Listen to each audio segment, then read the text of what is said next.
अ, आपसे एक निवेदन है मेरा। एक तो हम वैसे तो मैट पे बैठते नहीं, हम अपनी फोम लाए। हाँ, बिछा लीजिए, आइए। अगर भूमि को मानते हैं ना, तो इसी को भूमि मानकर इसके ऊपर आसन बिछा लीजिए, कोई उसमें फर्क नहीं। अपने भाव को देखना है। हमारी भावना थी जी। कि आप जैसी महान आत्मा के दर्शन हो जाए। नहीं नहीं, आप तो कृपा करके दर्शन देने आए हैं। जब संत कृपा करते हैं ना, तब उनका दर्शन संभाषण प्राप्त होता है। और हमें इस बात का बड़ा सुख है कि हमारे ऊपर हमारे गुरु और प्रभु की बड़ी कृपा है कि आप संत जन चल के दर्शन दिए आकर के। ये हमारा सौभाग्य है, आप पधारे। पर आपका स्वागत हृदय से करते हैं। अब बाहरी आपकी जो नियमावली है उसके अनुसार हम स्वागत करेंगे। जैसे हमारे पास श्री जी का प्रसादी वस्त्र होता है, श्री जी का प्रसाद होता है। अब वह वजह से आपको स्वीकृत नहीं, तो हृदय से आपका स्वागत है। जी, हृदय से जी। बहुत कृपा करिए आप दर्शन। कृपा तो देखो आपकी भावना है, आपकी विनम्रता है ये तो, और हमारी क्या कृपा है, बहुत छोटे हैं।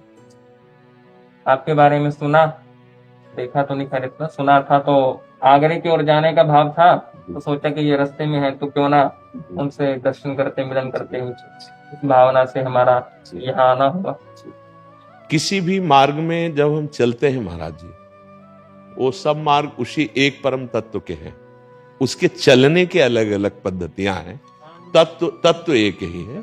हम सबको एक ही बात ध्यान देनी है कि हमारी चित्त वृत्ति सदा जो गुरुजी ने हमें मार्ग दिया है, जो हमें लक्ष्य बताया है, बस उसी के चिंतन में रहे। हमारा चिंतन अखंड। और एक शब्द आया है शास्त्रों में, तन्मयाहा। हाँ, हम इसका चिंतन न होने पावे,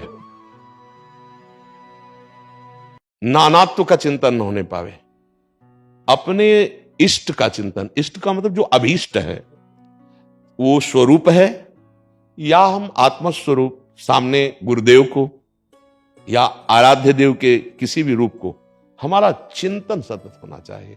उसी से वस्तु की प्राप्ति होती है।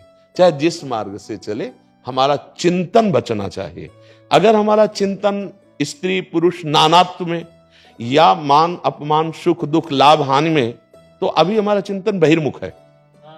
हाँ, संगम त्यजेत मिथुन व्रतिनाम मुमुक्षु सर्वात्मना न विसजेत बहिरिंद्रियाणि एकश्चरन रहस्चित्त मनंते से युंजीत तद वृत्तिषु साधुश्चेत प्रसंगा। कहते हैं कि यदि आप मुमुक्षु हो, मोक्ष पदवी प्राप्त करना चाहते हो, समस्त द्वंद्वों से मुक्त होना चाहते हो, तो किसी भी विषयी पुरुष का आश्रय न ले। जो इंद्रियों के सुखों में मगन है, संगम त्यजेत मिथुन व्रतिनाम में मुक्षु, उसका संग नहीं होना चाहिए। अंतर की वृत्ति। सर्वात्मना न विसजेत बहिरिंद्रियाणि, अपनी इंद्रियों को कभी भी बहिर्मुख नहीं होने देना चाहिए।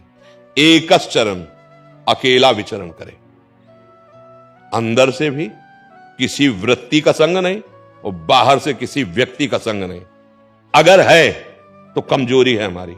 जब तक परिपक्व अवस्था ना आ जाए, देखो आप तो वस्त्र धारण किए, आपके ही मार्ग में आगे चल करके दिगंबर स्वरूप होता है। हाँ, वो भी संप्रदाय है। हाँ, वो आगे स्थिति होती है, उसे हम एक संप्रदाय के तौर तरीके पर धारण करें, वो एक अलग ढंग होता है। लेकिन हर मार्ग का पथिक जब देह भाव रहित हो जाता है, तो अंबर पहने या दिगंबर, दिशाएं ही जिसके वस्त्र हैं। स्थिति समझे।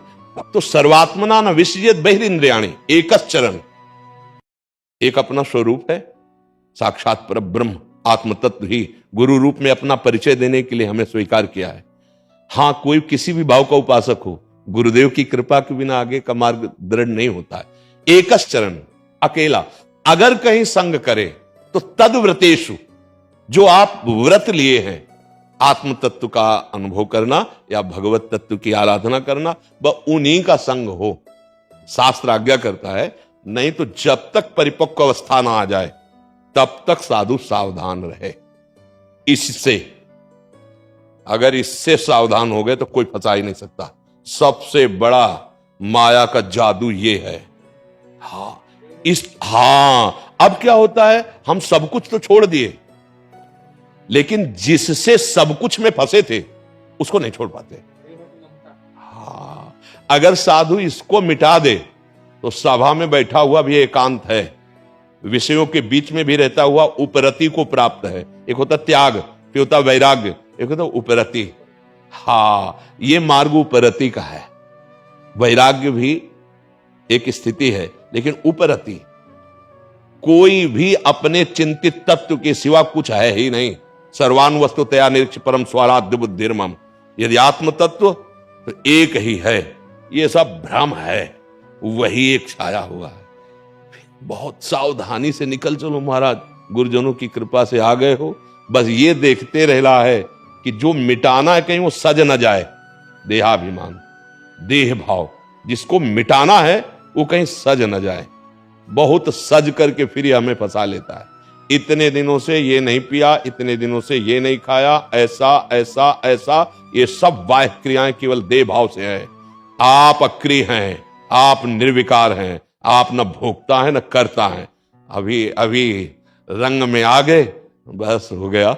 ये नानात्व का स्वप्न नष्ट हुआ कि स्वरूप बोध में स्थित हर मुनि, हर महात्मा उसी स्थिति के लिए चल रहा है। चाहे वो ज्ञान योग से चले, कर्म योग से चले, अष्टांग योग से चले, भक्ति योग से चले, ये रास्ते हैं। जहां गोता मारते हैं वो एक ही तत्व होता है, परमानंद स्वरूप सच्चिदानंद में प्रभु। इन्हीं वचनों से हम आपका स्वागत करते हैं। कोटि साहब प्रणाम।